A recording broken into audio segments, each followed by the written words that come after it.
So this is Penguin Highway before and after. 今です。それ。 I only randomly found out about this and the fact that there's penguins randomly. And you said, what do you say about the trailer?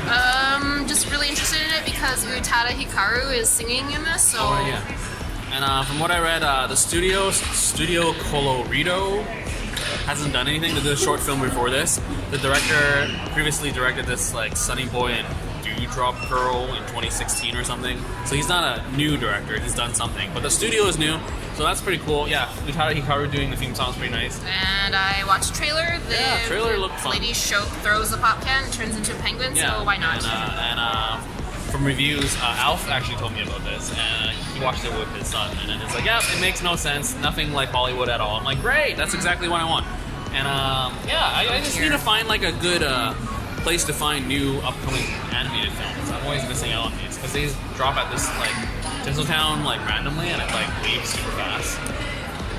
It's subtitled in English, right? Yeah, it's not dubbed. This is subtitled. Yesterday was dubbed. I refuse to watch dub. No dubs for me. Yeah, no dubs. Anyways, yeah, looking forward just to have a weird time, and that's it. This is before, and this is after. Wow, what a fail. We did not record the first try, but now we know what to say. Good job, new studio, Studio Colorido, or whatever you say it, but good job, great animation, great colors, and overall, I think this is a really whimsical, fantastical type of thing that I was hoping to watch, and I got it, and a lot more than I bargained for. I mean, in terms of lengthwise, it was kind of long, and I think like it's pretty easy to just pinpoint like what could have been drawn down and whatnot.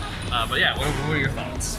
I really like the first 70% of it. The last 30% felt like they tried to cram in way too much, and it got kind of weird. It reminded me of a kind of like a Ponyo sort of feel, but with Ponyo it was a bit different because it was bonkers the whole way through. With this one, it's like the last 30 or 20%. So did that like bother you? It did. I'm a plot person, so I thought it was very believable the whole That's way true. through. It is very grounded the first 70%, and then things go whack, and then CGI. Really whack. Yeah. But it does remind me of like recently Lou Over the Wall and 90 Short Walking Girl, where things just go nuts near the end, and it's like, I mean, it's also like Ponyo, like Lou Over the Wall, because it's sort of like a Ponyo kind of thing, but near the end it gets way too crazy. But yeah, I mean, like there's a lot of to unpack here. I think this movie is around 2 hours, including trailers, and it's kind of lengthy. I like what you talked about in terms of like the themes and stuff. With penguins. Yeah, I was just thinking, I was like trying to figure out what was going on, and in the story, most part of it was with penguins, and I felt like that was kind of like a metaphor for childhood, where the movie takes us through lots of penguins in the beginning, and everything's happy, and it takes us through the growing, kind of like maturing of the main character, and then later on you've got more scarier elements like Jabberwocky, something that's kind of not quite right in paradise. It's a little bit scary, and then finally end of the world themes with everything crashing and coming to an end, and I felt like that was just a little bit, maybe that was my way of trying to like make do with all the chaos that happened. And you were saying about like the kids and their projects? Oh yes, I noticed it was really cute how they tied together. It was really good how they tied together. There's 3 main characters, and they each had a project. Project Amazon with the river, Project Ocean, and Project Penguins. Yeah. So I felt like that was really cool how they tied that all together. He's like a 9-year-old and she's like an adult.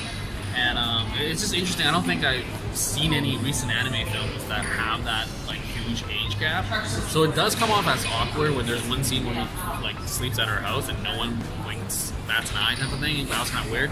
But I feel like with their relationship, it's very interesting to explore, or it actually makes sense for this movie because, like I was saying before, like all the other adults beyond her, they're very like boring. And the animation is very subtle. I mean, the lines-wise, like him and his dad have some pretty good lines, but like Hamamoto and her dad, just like he just felt awkward. So I felt like she's just like this middle ground of just like, hey, I'm not an adult. I mean, I am an adult, but I can chill out with you kids, sort of thing. I think after you talked about that, I was realizing that these 2 characters are completely juxtaposed to each other. Right. Like he's young, he's really smart, he wants to be an adult, he wants to mature, and but he likes really boobs. scientific. Yeah, he likes boobs.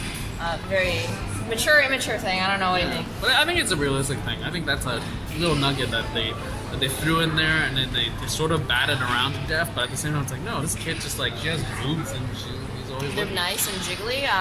You commented that they were animated really well throughout. Yes, but I was surprised.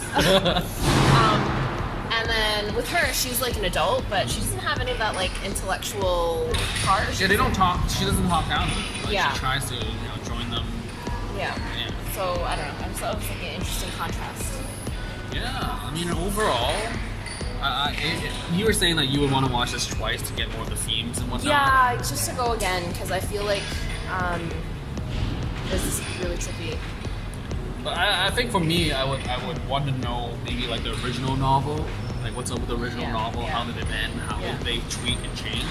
I still like the story that is presented here because it's just very whimsical and it's like the whole self-discovery thing. I think like you're saying, Stranger Things, like when you see these characters and it's just like a precious moment when the light bulb comes up, they realize. Yeah, the Rie moments. Like, yeah, it's exactly with this film, like where it's put into the narrative. I think that's like much more precious in the sense where like some movies like they just hide things from you from the narrative and they're like, no, I was this thing all along and I knew and I'm not going to tell you, and then it was just like, why are you telling us now and not like before? Yeah. But here it's like a self-discovery and then I love how they work that into his character because he's always like researching it and bam, finally he figures everything out.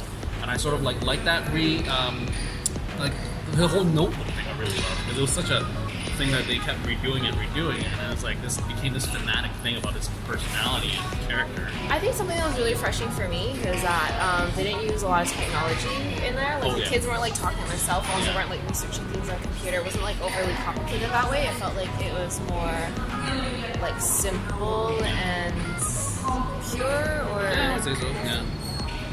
And what were you saying about the animation? Oh, absolutely stunning. It's really beautiful.